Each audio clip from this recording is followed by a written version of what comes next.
합신 이단 사이비 대책위원 김성환 목사입니다. 진리가 결론이 되게 하라는 김용희 선교사님의 저서가 있습니다.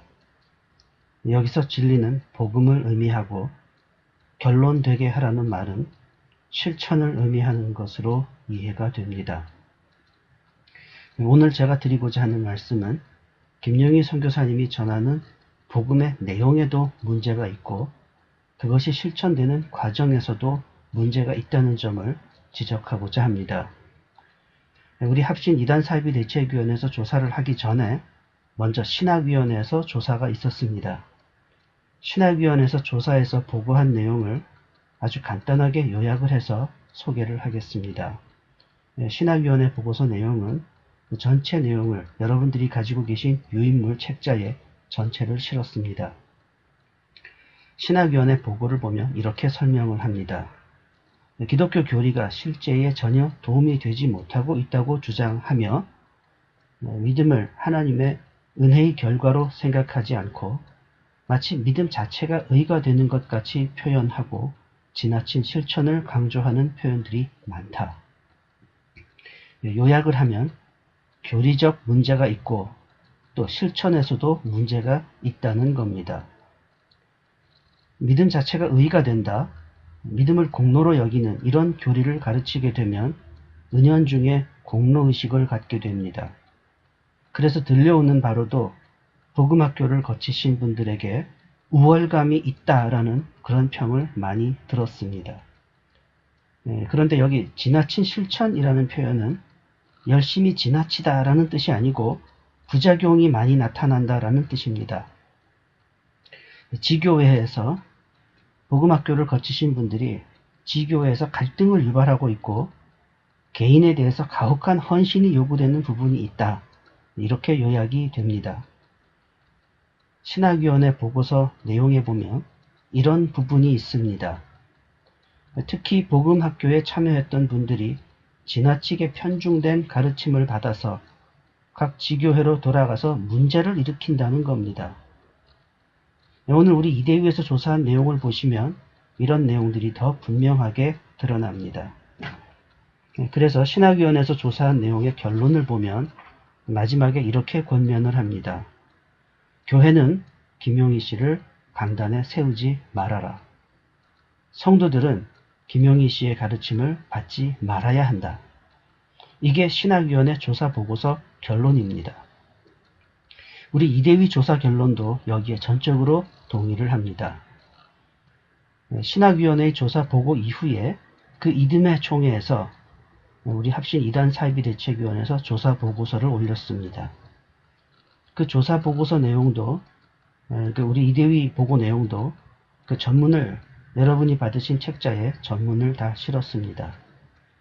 우리 이대위 조사 보고 내용을 세 가지로 압축해서 요약을 하면 첫째가 공개 자백을 하는 나의 복음을 전하게 한다라는 겁니다. 단순히 공개 자백만 하는 것이 아니라 이것을 나의 복음이라고 이름을 붙여서 이걸 복음이기 때문에 이걸 전파하게 한다는 겁니다. 그 다음 두 번째는 기존 교회는 복음이 없다고 가르칩니다. 100% 헌신하지 못하는 것은 복음을 알지 못하는 것이다. 우리가 100% 헌신하는 것을 신앙의 목표라고 말하면 맞는 말입니다. 그러나 그렇게 되기 전까지는 온전한 신자가 아니다. 이렇게 말하는 것은 정통 교리에서 크게 벗어난 내용입니다. 세 번째, 완전주의, 완전 성화를 주장합니다. 완전하게 복음대로 살 수 있다라고 주장을 합니다. 우리 합신 이단 사이비 대책위원회의 보고 내용에 대해서 복음학교 측에서 2018년 1월 12일 문서로 반론을 보내왔습니다. 이 반론 내용도 그 전문을 여러분이 가지신 자료집에 전문을 실었습니다. 37쪽에 여러분이 가지신 책 37쪽에 이런 내용이 나옵니다.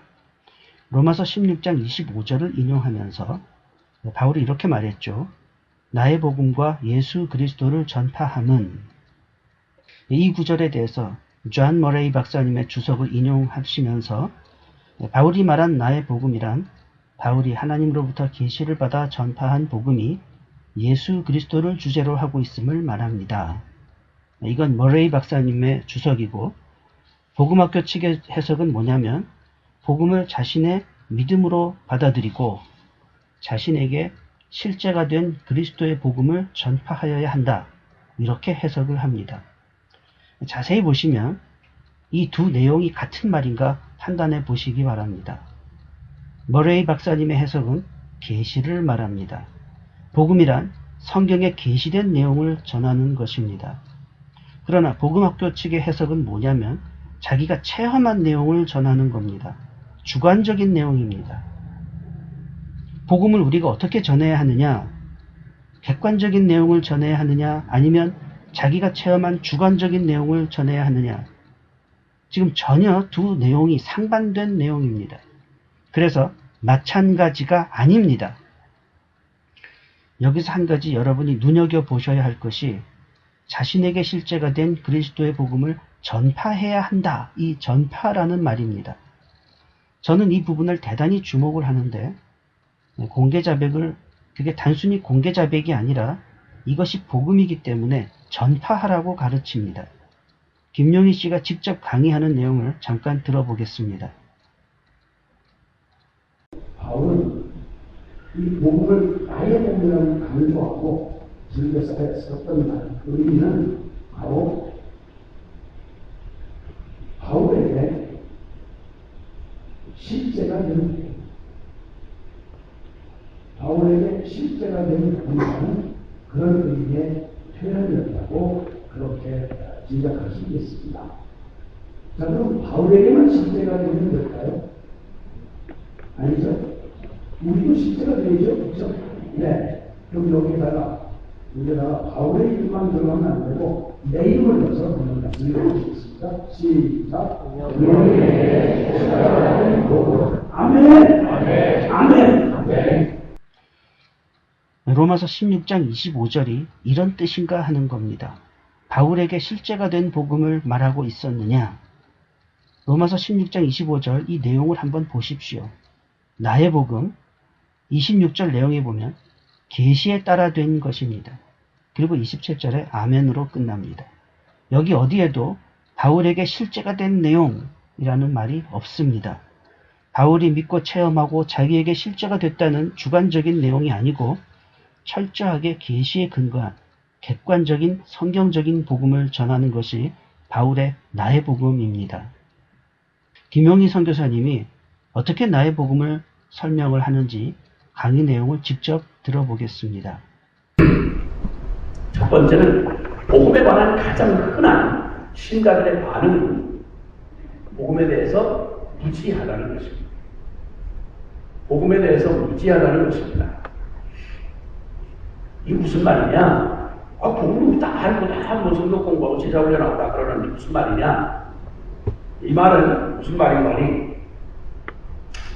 복음에 대해서 우선 이 사람이 복음을 아는 사람인지 하는 것은 질문을 해보면 압니다. 질문을 해보면. 그래서 질문을 해보는데 복음에 대해서 질문을 해보면서 당신의 말로 복음을 설명해 보십시오 라고 한번 물어보는 겁니다. 당신의 말로 복음을 설명해 볼 복음이란 뭐라고 생각하십니까? 라고 물어보시는 거예요. 김용희 선교사님은 복음을 자신의 말로 설명하지 못하면 복음에 대하여 무지한 것이라고 가르칩니다.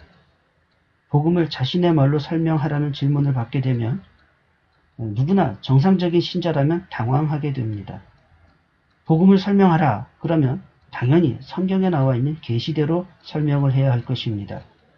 복음을 자기의 주관적인 판단으로, 자기의 주관적인 체험으로 그 주관적인 내용이 들어가면 안 되고 복음은 성경에 있는 계시대로 전해야 됩니다. 만약에 성경대로, 성경에 있는 내용대로만 설명하면 복음에 대해서 무지하다 이렇게 주장하는 사람이 있다면 이건 당연히 이단설일 겁니다. 두 번째 의미를 생각해 본다면 두 번째 의미는 그것은 여기다 이렇게 미음자를 집어넣게 되죠. 읽어보시죠. 아무리 놀라운 복음도 내 복음이 되지 못하고 만약 남의 복음이 되고 만다면 미처럼 비참할 수가 없는 거예요. 그렇죠? 어떤 신자에게 복음을 설명해 보십시오 그러면 정확하게 제대로 배운 신자라면 당연히 성경에 있는 내용을 말할 것입니다. 그러면 그것을 남의 복음이라고 이야기하는 겁니다. 그리고 이렇게 주장합니다. 복음을 자신의 말로 설명하지 못하면 남의 복음만 가지고 있는 사람이 되고 그 사람은 가장 비참한 사람이 된다. 이렇게 되면 정통교리를 교회에서 제대로 배운 사람이면 다 비참한 사람이 될 것이고 정통교리를 가르치는 교회는 비참한 교회고 정통교리를 가르치는 목사는 아주 비참한 목사가 될 것입니다. 그래서 이 김용희 씨의 주장은 대단히 위험하고 멀쩡하고 정상적인 교회와 신자들을 비참한 사람으로 만드는 대단히 위험한 주장입니다. 뿐만 아니라 이 복음에 음란한 내용이 들어간다는 것입니다. 저는 이것을 대단히 심각하게 여깁니다. 이것은 순회 선교단에서 발행하는 소식지입니다. 이 소식지에 보면 나의 복음이 4편이 소개되어 있는데 이 4편의 나의 복음에 모두 음란한 내용이 들어가 있습니다. 이 내용을 나의 복음 전문을 제가 44쪽부터 자료집에 다 실었습니다. 박현주의 복음, 여기도 자유행위가 나옵니다. 남영민의 복음, 여기도 방탕함과 자유행위가 나오고 성욕을 풀기 위해 함께했던 여자들, 이런 개인의 은밀했던 사생활들이 나옵니다. 주진우의 복음에도 역시 자유행위가 빠지지 않습니다. 그리고 마지막으로 어떤 여자분의 복음에는 성매매했던 과거의 경험과 딸이 있는 유부남과의 불륜관계, 이런 내용들이 복음이란 이름으로, 나의 복음이란 이름으로 소개가 되어 있습니다. 그래서 이 나의 복음에 대한 1차적인 판단은 이렇습니다. 나의 복음은 성경의 계시대로 전하는 복음이 아닙니다. 개인의 은밀하고 음란한 일들을 나의 복음이라는 명분으로 아무 연고 없는 다른 사람들에게 자백하는 것은 이것은 대단히 위험한 일이고 전혀 성경적인 내용이 아닙니다. 성경 어디를 봐도 성경을 보면 예수님도 복음을 전했고 사도들도 복음을 전했습니다. 누가 이렇게 복음을 전했습니까? 우리나라의 선교사님들도 많이 오셨죠. 어느 선교사가 이렇게 복음을 전했습니까? 성경을 꼼꼼히 확인해 주시기 바랍니다. 제가 사도행전도 제가 여기 소개를 했는데 빌립이 입을 열어서 자기가 자유행위하고 이런 얘기를 했습니까? 정확하게 성경에 계시된 내용을 객관적인 복음의 내용을 이야기한 겁니다. 그러면 빌립이 남의 복음을 가진 사람이고 비참한 사람입니까? 이 내용에 대해서 복음학교 측에서 보내온 반론은 이렇습니다. 복음학교에서는 나의 복음을 통해서 음란한 죄를 공개 자백하라는 내용을 가르치거나 표현하는 내용이 전혀 들어가지 않습니다. 정말일까요? 확인해 보겠습니다. 복음학교 갔다 와서 자기 나의 복음을 나누는데 모태신앙인데 아무 개념 없이 엉망진창을 산 거죠. 보통 모태신앙처럼. 캠퍼스에서 믿는 거하고는 아무 상관도 없었고 그냥 믿는 집이니까 그냥 예배당 안 가고 그냥 죽어도 다니고 이거밖에 없고 대학 다니다가 자기가 무슨 짓을 했는지 학교에서 무슨 짓을 하고 자기가 자유행위하고 성적으로 타락하고 술 먹고 무슨 짓을 했는지 제 얘기를 다 한 거예요. 나 이런 사람이었다고. 엄마 아빠 속이고 나 이런 사람이었다고.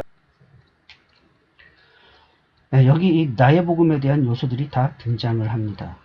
복음학교 갔다 와서 나의 복음을 나누는데 이게 복음이기 때문에 나눠야 됩니다. 거기에 보면 자유행위하고 성적으로 타락했다는 내용이 거의 빠짐없이 나옵니다. 그리고 그걸 자기 입으로 이건 복음이기 때문에 전해야 되는 겁니다. 해괴한 일들이 일어나고 있는 겁니다. 그 다음에 이거는 복음학교에 참석한 어느 목사님 사모님이 200명 앞에서 증거한 나의 복음입니다. 제가 알고 지금들이 있어요. 저에게 있어서 맨 처음에 복음이 실천되는 모든 과정에서 저를 가장 수치스럽게 하고 이미 해결되었다고 하지만 아무에게도 말할 수 없었다는 것은 제가 선교단체의 간사로 혼전에 가능하고 나쁜 일이었어요. 이건 제가 이분의 프라이버시를 위해서 음성 변조를 좀 했습니다. 내용이 길기 때문에 이 내용 전체를 제가 그 자료집에 실었으니까 참고하시고 내용을 건너뛰겠습니다. 그리고 모든 과정에 신중하게 하셨어요. 그거 정말 주님의 은혜였어요. 그리고 십자가 앞에 서게 하시고 복음을 통과하면서 하나님 앞에 선다는 게 무엇인지 처음으로 알게 되셨어요. 너무 놀라운 것을 지옥이 믿어졌어요. 정말 천국이 믿어졌어요.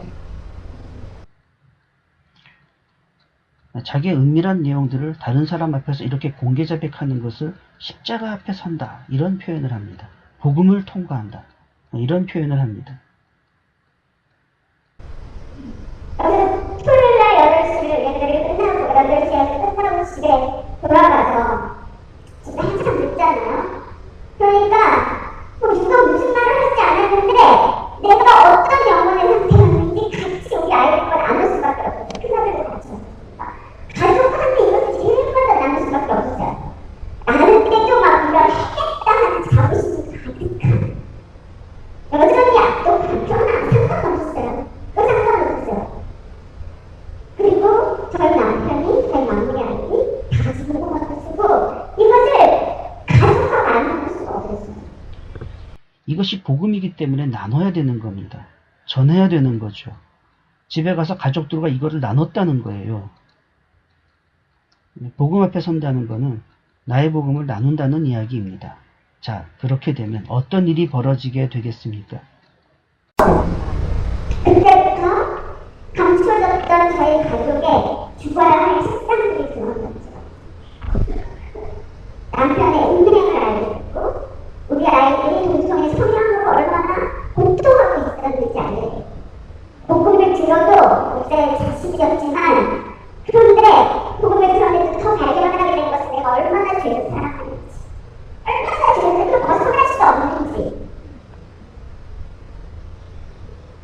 그리고 목사의 아들은 교회는 다녔지만 내 안에 하나님을 믿을 수 없는 실존적 무신론자인 것을 다 들어봤어요. 시간상 여기서 생략하겠습니다. 자, 이 가족이 어떻게 되었을지는 우리가 짐작해 볼 수 있는 겁니다. 물론 이런 일을 당하고도 뭐 잘 견디는 가족도 있겠지만 이제 이 가족이 어떻게 얼마나 많은 가족들이 가정이 어려움을 겪게 될 건지는 우리가 예상할 수 있을 겁니다. 그리고 이제 이 내용은 자료집에 없습니다. 소개하겠습니다. 총 3명의 남자와 간호하였습니다. 복음학교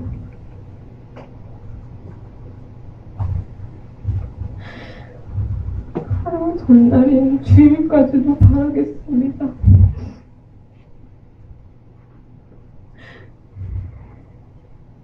목포 한 모텔에서 6개월째 남몰래 만나고 있는 유부남과의 간음, 집에 돌아가려고 하는 그 남자를 잡기 위해서 술까지 마시며 결국 혼자 남겨져 밤새내 울면서 예수님을 부었습니다.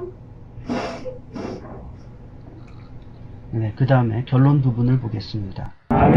나의 복음을 부모님에게 나누겠습니다. 네, 이것이 복음입니다. 이것이 복음이에요. 이것을 나눠야 되는 겁니다.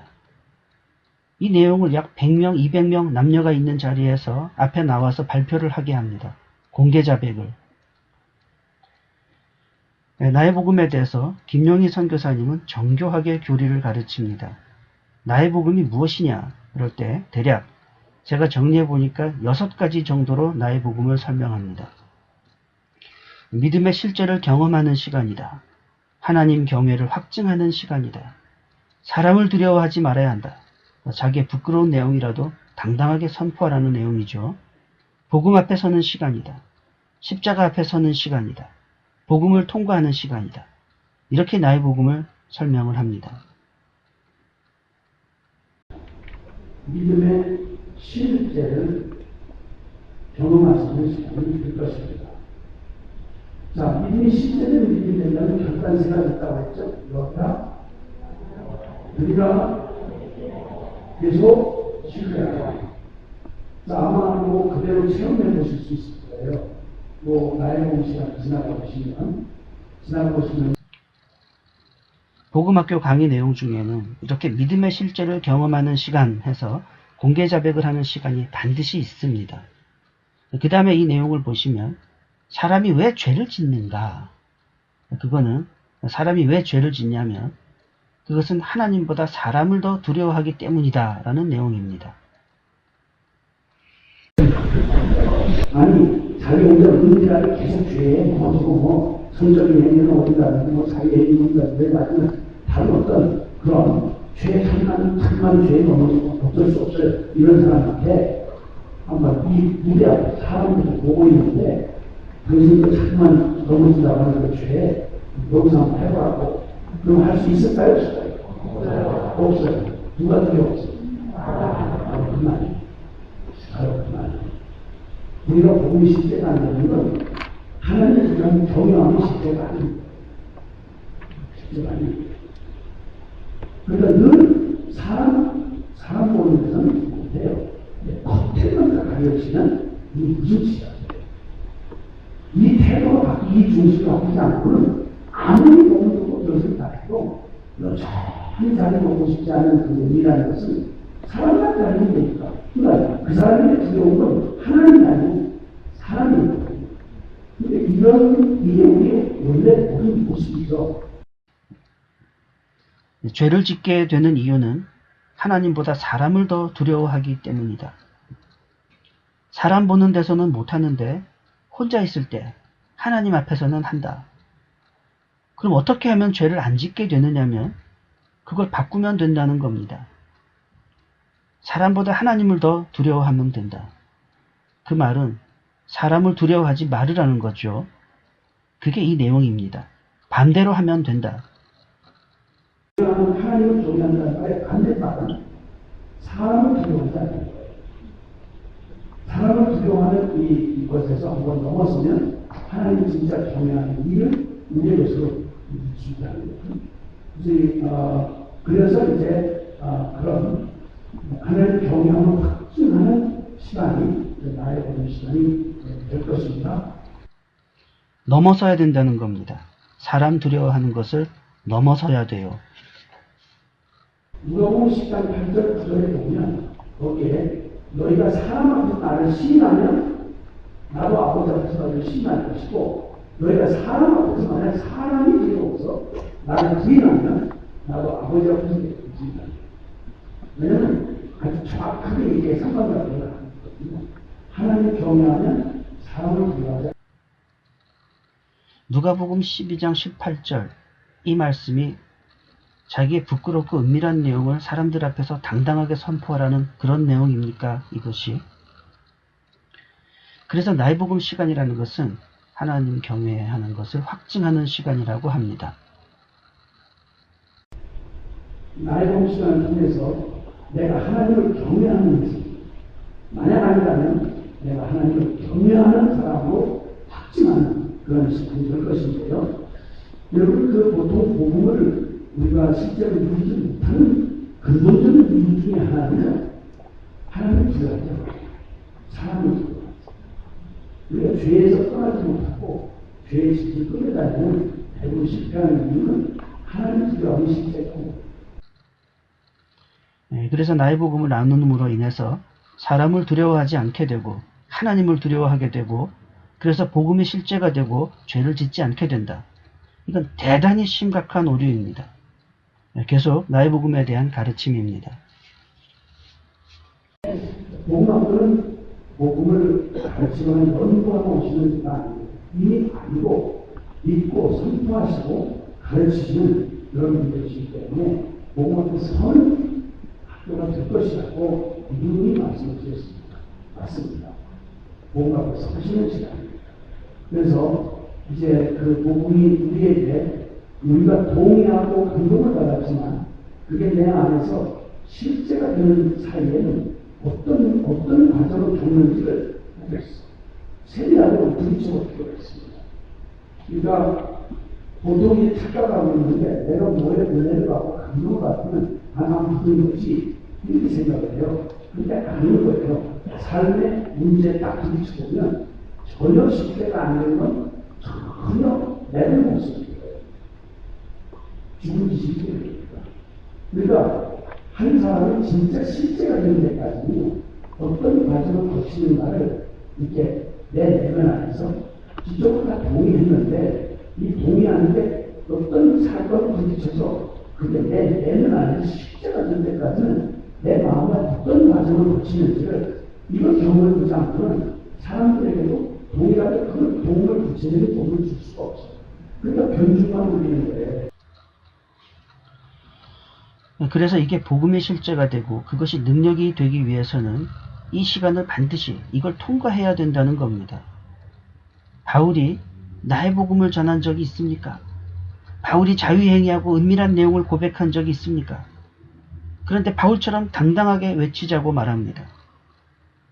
이제 남의 복음이 나의 복음이 되기 위하여 바울처럼 더 당당하게 나의 복음이라고 외칠 수 있는 이런 복음이 되기 위해서 우리가 이제 몸 앞으로 서시는 이런 시간을 이제 한 사건을 마련해주려고 합니다.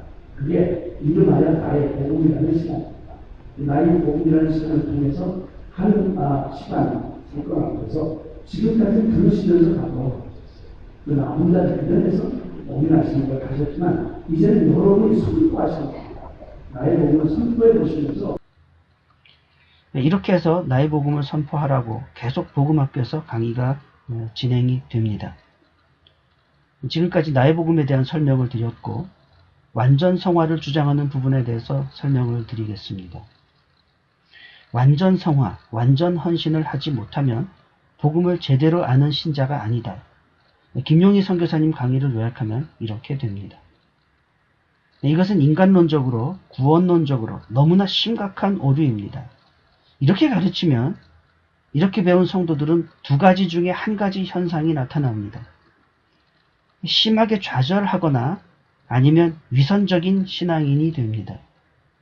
그리고 이 두 가지 현상이 복음학교를 접한 성도들에게서 많이 나타나고 있다고 그렇게 듣고 있습니다. 이 완전 성화 부분에 대해서 복음학교 측에서 2018년 1월 12일 문서로 반론이 왔는데 그 반론의 내용은 이렇습니다. 이 복음대로 믿기만 하면 이 땅에서 육신을 가지고 살아가는 동안 완전하게 복음대로 살 수 있다는 주장은 본 선교단도 동의할 수 없습니다. 그럼 만약에 누가 이렇게 가르치는 사람이 있다면 그 사람을 이단이라고 말해도 동의하신다는 뜻으로 알겠습니다. 확인하겠습니다.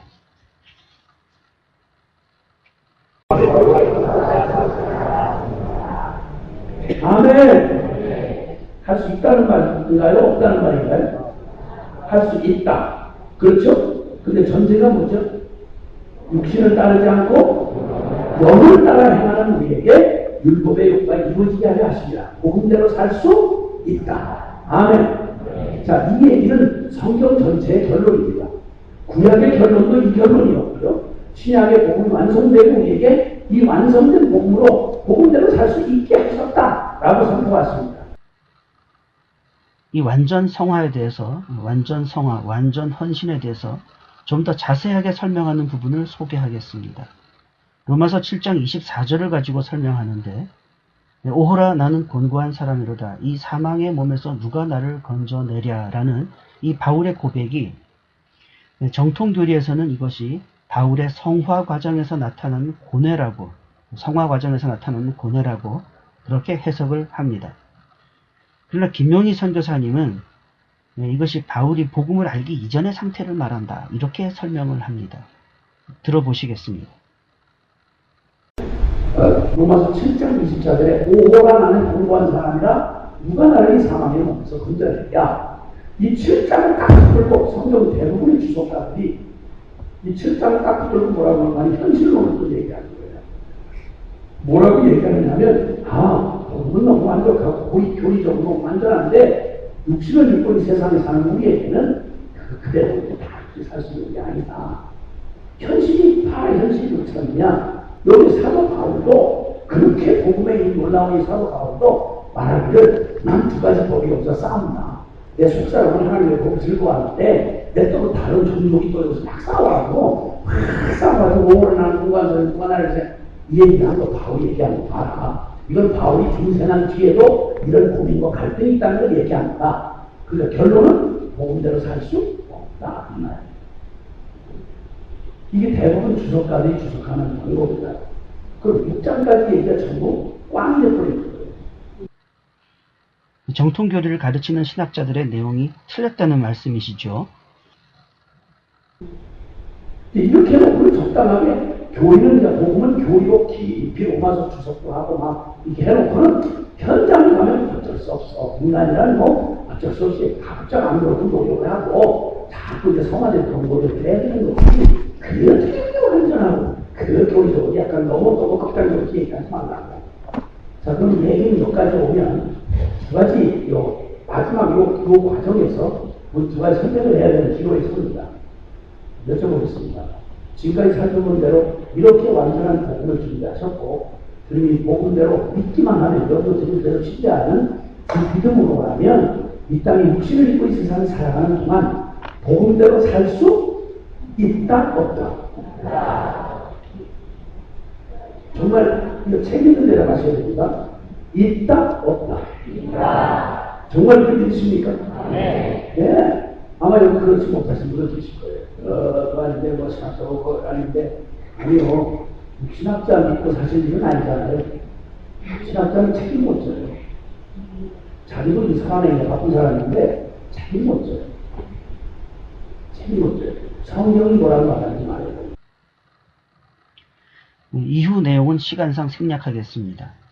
이후 내용은 요약하면 이거는 바울이 복음을 알기 이전에 중생하기 이전에 있었던 마음의 갈등이었다. 이렇게 해석을 합니다. 이것은 정통교리에서 벗어난 해석입니다. 그 다음에 김용희 선교사님은 완전 헌신에 대해서 어디까지 나아가냐면 무소유를 주장하는 데까지 나아갑니다. 무소유. 정신입니다. 그리고 어떠한 조직이나 또 아니면 다른 어떤 후원을 하거나 이런 못하게 되어 있습니다. 그리고 들어올 때 전부 무소유를 확인해야 됩니다. 부모로부터 방한칸도 유산을 받았다거나 이런 거는 국가에 혼납을 해버리든지 내비든지 또 이제 빈 몸으로 0.0 확인하고 들어와야 됩니다. 한 번 들어오는 게 아니고 그걸 평생 살아야 됩니다. 그리고 종신헌신, 잠깐 몇 년 헌신하는 게 아니라 종신헌신하는 이 조건이어야 하거든요. 다른 자격은 까지도 준비해서 오면 되는데 제일 어려워하는 게 뭐냐면 평생을 이런 식으로 믿음으로 살아야 된다는 걸 제일 어려워하는 거예요. 아무런 소유를 가지지 않은 무소유를 주장하고 그렇게 가르치고 그럼 이렇게 무소유를 소유가 하나도 없는 사람들이 모이면 어떤 공동체가 될 것인지를 여러분들이 한번 상상을 해보십시오. 대단히 끔찍한 일들이 상상이 됩니다. 무소유가 성경적입니까? 예수님이 뭐라고 가르치셨지요? 전대 있는 자는 가지라 하셨습니다. 어느 선교단체가 무소유를 합니까? 그 다음에 한국교회를 폄하하는 내용에 대해서 설명을 드리겠습니다. 기존 교회는 복음이 없다고 가르칩니다. 100% 헌신하지 못하는 것은 복음을 모르는 것이다. 아까도 말씀드렸지만 100% 헌신하는 것은 우리의 신앙의 목표가 되어야 합니다. 그러나 그렇게 되기 전까지는 복음을 아는 사람이 아니다 라고 말하는 것은 전혀 다른 이야기입니다. 여기에 대해서 복음학교 책에서 반론한 내용을 보면 복음학교에는 복음이 있고 기존 교회에 복음이 없다 하고 비판한 사실이 없습니다. 교회에 복음을 모르는 사람이 많다는 말과 교회에 복음이 없다 혹은 교회는 복음을 모른다는 말은 같지 않습니다. 그럼 이 주장대로라면 물론 교회에는 복음을 모르는 성도들도 있습니다. 어저께 등록한 성도도 있고 등록한 지 한 달 되신 분도 있을 거고 교회 건성으로 다니시는 분들도 있겠지요. 그러나 복음학교에서 김용희 씨가 가르치는 내용은 그런 내용이 아닙니다. 한번 들어보겠습니다. 이랬더니 나중에서 비로소 이제 하루가 지나고 나니까 어떤 분을 와서 이렇게 손을 꼭 잡고 손을 꼭 잡고 처음 들었습니다.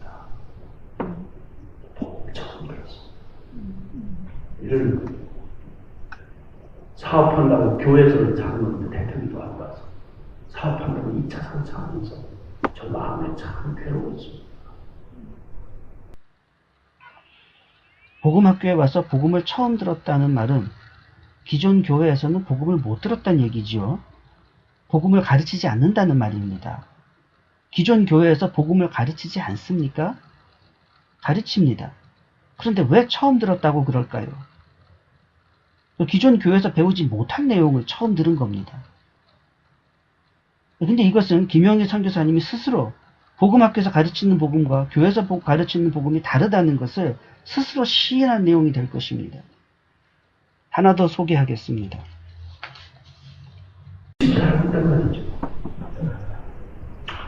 어떤 분은 목회자 복음학교인데 성김은 이분은 목기관의 정부 출원기관에 사장을 하셨던 분 잘 아시는데 이분이 복음학교 왔다가 모태신앙이에요. 그랬다가 다 열심히 있고 막 노예에서 중추적인 역할을 하고 다 또 그런 사업에 또 한 수장을 했던 분이고 이랬던 분인데 이분이 복음 듣다가 악소리를 하는 거죠. 그래가지고는 자기 평생에 은퇴하셨으니 나이가 적지 않잖아요. 그렇게 하고 나서 그 충격이 얼마나 컸던지 목회자 복음학교 때 섬김이로 갔다가 마침 뭐 이렇게 휴식 시간일 때 이분이 거기에 참석하신 목사님, 학생으로 참석하신 목사님한테 이렇게 물었대요. 그 당하신 분이 그 질문을 당하는 분이 얘기를 해서 알았어요. 목사님이 자기 학생을 갖고 있는데 오더니 목사님 질문이 하나 있습니다. 서로 아는 사람 아닌데 질문이 하나 있습니다. 목사님 지금 저기 듣는 저 얘기 원래 알고 있었어요? 아니면 모르셨어요? 이렇게 묻더래요. 이 눈치가 보통이 사람을 때릴 것 같더래요. 자료는 너무 교단돼서 나 모태신앙인데 자료로 평생 장롱하고 이대로 나 믿는 줄 알았다가 나 이거 지옥 갔으면 어떡할 뻔했네. 목사님은 이거 알면서 우리한테 안 가르쳐준 거예요? 아니면 올라서 안 가르쳐준 거예요? 이러더라는 거예요.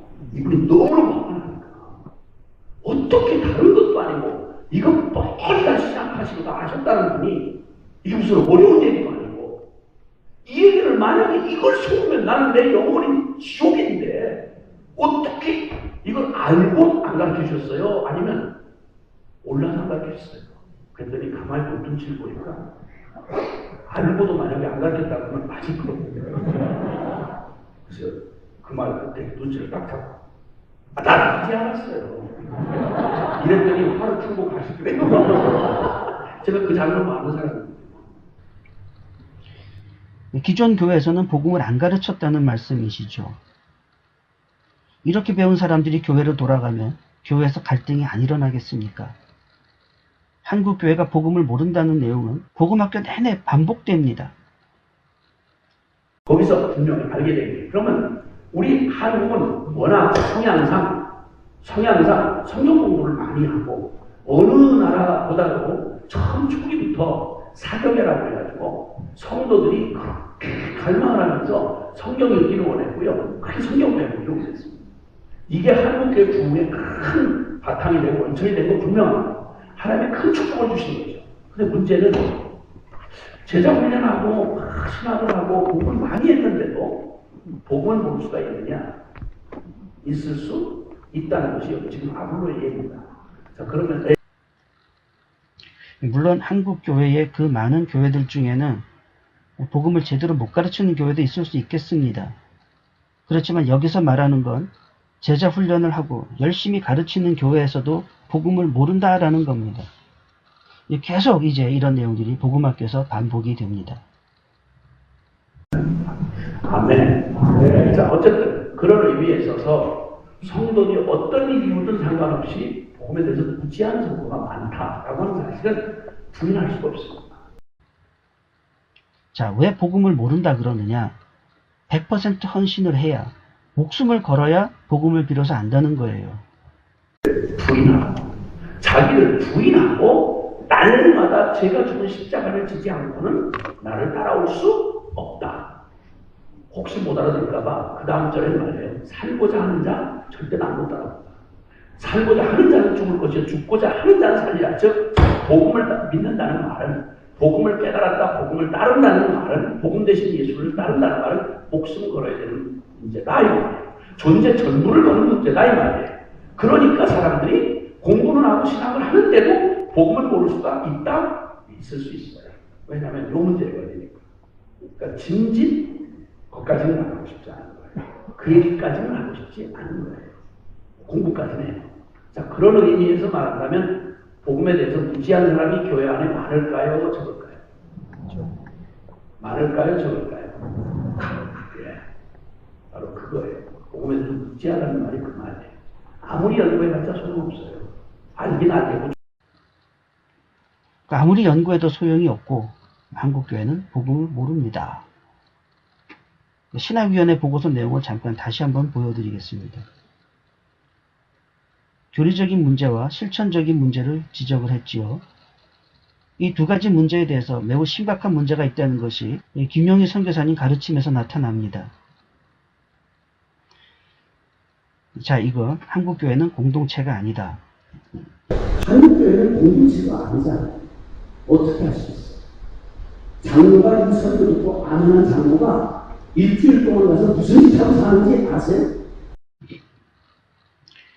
제가 알기로 한국교회는 전 세계 어느 나라보다도 공동체성이 강합니다. 한국교회는 공동체가 아니다.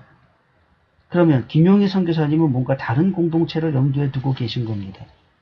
무소유, 소유가 없는 자들이 모여서 이루는 어떤 공동체를. 그러면 우리는 대단히 끔찍한 일들을 상상하게 됩니다. 하여튼 대단히 문제가 많다고 느껴집니다. 그래서 우리 김용희 선교사님의 가르침을 다시 한번 정리를 해보면 한국교회는 복음을 모른다. 왜 모르냐? 완전 헌신을 하지 못한다. 그리고 한국교회는 나의 복음이 없다. 없습니다. 실제로. 저의 복음도 없습니다. 저더러 복음을 전하라고 하면 저는 성경에 있는 내용을 그대로 전할 겁니다. 당연히 나의 복음은 없습니다. 그리고 한국교회는 공동체가 아니라고 말합니다. 저는 이 강의를, 김용희 선교사님의 이 강의를 모두 쭉 들으면서 우리 김용희 선교사님이 정말 한국교회에서 복음의 회복을 원하시는 분인가에 대해서 강한 의문을 갖게 되었습니다. 우리가 알기로 김용희 선교사님은 복음을 위하여 목숨을 건 분으로 이해를 합니다. 근데 지금 제가 보여드린 이 내용이 김용희 선교사님의 공개된 자료, 서적이나 유튜브에 올려진 설교나 그 어디에도 이런 내용이 나타나지 않습니다. 가장 중요한 핵심 내용인데 왜 이런 내용들을 공개하지 않습니까? 복음학교에 들어가면 핸드폰도 수거하고 차 키까지 수거하고 완전히 5박 6일 동안 은폐된 장소에서 한정된 거기 있는 사람들한테만 이 내용을 가르칩니다. 정말 복음에 목숨을 거신 분이라면 왜 그렇게 하십니까? 이 내용을 왜 공개하지 못하십니까? 자, 그 다음에 나의 복음 공개 자백에 대해서 복음학교 측에서 온 반론 하나를 더 소개하겠습니다. 웨스트민스터 신앙고백서 15장 6항을 인용했습니다. 15장 6항의 내용은 이렇습니다. 각 사람은 자기 죄의 용서를 위해 기도할 때 하나님께 그것을 사적으로 고백해야 한다. 사적으로. 공개가 아닙니다. 사적으로 고백해야 되고 그렇게 기도하고 죄를 버림으로 해서 그는 자비함을 얻을 것이다. 이것이 자기 죄를 고백하는 원칙입니다. 공개 자백이 아니고 사적으로. 그런데 공개적으로 사죄를 해야 되는 경우도 있다. 그것이 이제 그 다음 내용인데 그의 형제나 그리스도의 교회를 중상한 자는 그의 죄를 사적으로든지 공적으로든지 고백하고 사과함으로 그의 회개를 피해자들에게 공표하여야 한다. 이런 경우에는 공개적으로 사과를 해야 됩니다. 그래서 이게 복음학교 측의 설명입니다. 이처럼 고백서에서 성도 각 사람은 형제나 그리스도의 교회를 중상한 경우 자신의 죄를 사적 공적으로 고백하고 사과함으로 자신의 회개를 피해자들에게 공표하라는 것이 고백서의 가르침입니다. 그래서 한다라는 것이죠. 이것은 지금 웨스트민스터 신앙고백서를 반대로 해석한 겁니다. 웨스트민스터 신앙고백서는 자기의 죄를 사적으로 은밀하게 하나님께 고백해야 되는 경우와 공개적으로 고백해야 되는 경우를 이 두 가지 경우를 설명하고 있는데 자기의 성적인 은밀한 내용들, 아무도 모르는 내용들, 수치스러운 일들을 그걸 왜 공개적으로 공개를 해야 됩니까? 그거는 웨스트민스터 신앙고백서의 내용은 그거는 사적으로 하라는 가르침입니다. 이걸 근거로 해서 공개 자백을 한다라고 하는 것은 웨스트민스터 신앙고백서를 거꾸로 해석한 것입니다. 제가 다시 한번 질문을 드리겠습니다. 나의 복음이 도대체 뭡니까? 이것이 복음입니까? 만약에 나의 복음이 복음이라고 말한다면 이건 복음을 변질시킨 이단설이 됩니다. 나의 복음이 사과입니까? 사과는 피해자들한테 하는 겁니다. 아무 연고 없는 제3자한테 말하는 것이 아닙니다. 이것이 고백입니까? 나의 복음이? 고백도 할 말이 있고 안 할 말이 있는 겁니다. 그리고 고백도 아무한테나 하는 것이 아니고 대상을 가려서 하는 겁니다. 그리고 이것이 회개입니까? 회개라고 그러면 아까 웨스트민스터 신앙고백서 15장 거기에 정면으로 위배되는 반대로 가르치는 내용입니다. 그러니까 나의 복음은 도대체 성경에서도 근거가 없고 어떤 교리서에서도 근거를 찾아볼 수 없는 정말 회개한 형태고, 그리고 이런 공개 자백은 일부 사이비 종교 집단에서는 흔히 있는 일들입니다. 정통교회에서는 있을 수 없는 일들입니다. 끝으로 세 가지를 말씀드리고 마치겠습니다. 공개 자백을 하게 되면 심각한 부작용이 나타납니다. 첫째가 자신의 은밀한 상처, 씻을 수 없는 수치스러운 일들을 공개적으로 자백하게 되면 이 수치심은 영원히 지워지지 않습니다. 이게 해결되는 것이 아니라 오히려 더 깊은 상처로 남습니다. 절대로 해결이 안 됩니다. 그 다음에 공개 자백을 하게 되면 그 공개 자백을 한 사람은 대단히 어려운 상황에 처하게 됩니다. 구설수에 오를 수도 있겠죠. 인간관계가 파괴될 수도 있습니다. 심한 경우는 협박을 받을 수도 있습니다. 협박을 받을 수도 있어요. 너 이거 폭로하겠다. 그럴 수도 있어요. 그리고 이거 복음이라 그래가지고 여러 사람들한테 전하고 다녀보십시오. 그 사람은 사회에서 외톨이가 됩니다. 그 다음에 공개 자백을 하게 되면 그 사람은 그 집단에 매이게 됩니다. 공개 자백은 이것은 성도를 영적으로 심하게 학대하는 행위입니다. 그래서 성도 여러분들은 여러분이 속한 어떤 공동체에서든지 공개 자백을 하라는 요구를 받게 되면 절대로 하지 마시기를 권면드립니다. 이상으로 제 발제를 마치겠습니다.